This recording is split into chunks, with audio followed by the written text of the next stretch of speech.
Like and subscribe to my channel and click the bell icon to get new video updates. Perspective. Following the great migration of my ancestors by train, my 5-year-old son, Amir, was happily nibbling on snacks and looking forward to sleeping on a train. I had explained the importance of this journey, but I knew a deeper appreciation would develop when he was older. We rode on the train to retrace the journey north made by our ancestors on the Great Migration, and recognized their brave decision to seek a better life. I knew that my ancestors' train journey from Mississippi to Missouri would have been more arduous than mine. But I wondered if this was the same landscape my family saw as they traveled north.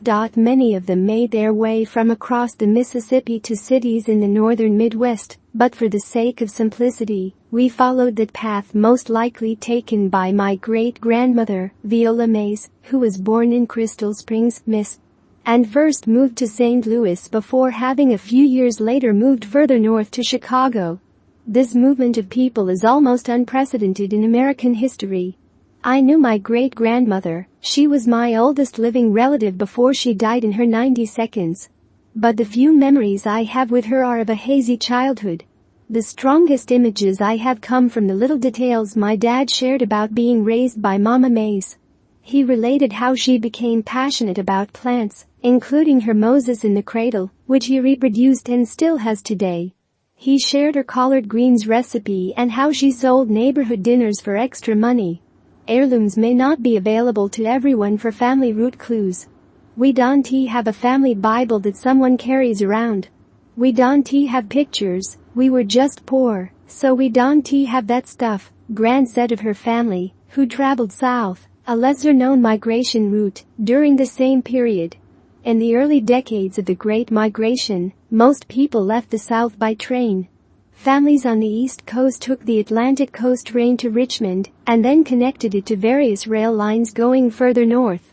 Mississippi families took the Illinois Central north to Memphis and then on to cities like St. Louis and Chicago.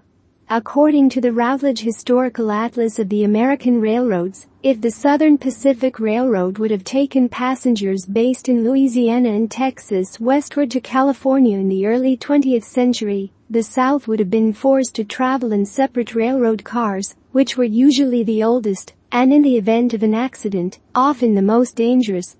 Jim Crow cars also typically carried luggage of passengers in other cars, and were common areas for smoking white passengers and law enforcement transporting prisoners.